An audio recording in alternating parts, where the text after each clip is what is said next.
ഈശ്വര പരീക്ഷയിൽ പാസ്സാക്കണേ. ആദ്യം ഈ ദൈവത്തോട് പ്രാർത്ഥിക്കാം, പിന്നെ ഈ ദൈവത്തോട്, പിന്നെ ഈ ദൈവത്തോട്.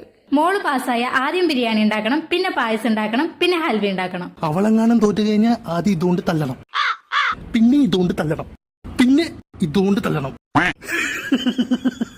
നിന്റെ റിസൾട്ട് വന്നോടി? വന്നിട്ടില്ല അച്ഛാ, കറങ്ങിക്കൊണ്ടിരിക്കുക. എന്ത് കറങ്ങിക്കൊണ്ടിരിക്കാന്ന്? വന്നിണ്ടാവും, 4-5 തോറ്റുണ്ടാവും, അതാണ് മിണ്ടാണ്ടിരിക്കുന്നത്. തോൽക്കോ മോളെ? ഇല്ലമ്മ വന്നിട്ടില്ല, ഇപ്പോഴും കറങ്ങിക്കൊണ്ടിരിക്കുക. അപ്പുറത്തെ ടുട്ടുമോളുടെ വന്നല്ലോ റിസൾട്ട്. എന്റെ അച്ഛാ എല്ലാരും ഒരുമിച്ചാവും നോക്കണ്ടാവാ. ശരി നോക്ക് തോറ്റ. അച്ഛാ ഇവള് പഠിച്ചു വലുതായിട്ട് വീട് നോക്കുന്നു വിചാരിച്ചിരിക്കായിരുന്നു. എന്തിനമ്മ ഇപ്പൊ കരയണേ? റിസൾട്ട് ഇതുവരെ വന്നിട്ടില്ല, കുറച്ചു കഴിഞ്ഞാ വരും. സർവർ ബിസി ആയിരിക്കും. ഇല്ല വരില്ല. എങ്ങനെ വരാനാ? ജയിച്ചു കഴിഞ്ഞാലേ വരുള്ളൂ. തോറ്റു കഴിഞ്ഞാൽ എങ്ങനെ വന്ന് തൊലയാനാ? ഒന്നും മിണ്ടാതിരിക്കണ്ട അച്ഛാ. ഈശ്വര, എന്റെ മോളെ എങ്ങനെയെങ്കിലും എക്സാമിന് പാസ്സാക്കി തരണേ. എന്തിനാ അമ്മ ഇപ്പൊ കരയണത്? റിസൾട്ട് ഇതുവരെ വന്നിട്ടില്ല, കുറച്ച് ടൈം കൊടുക്ക.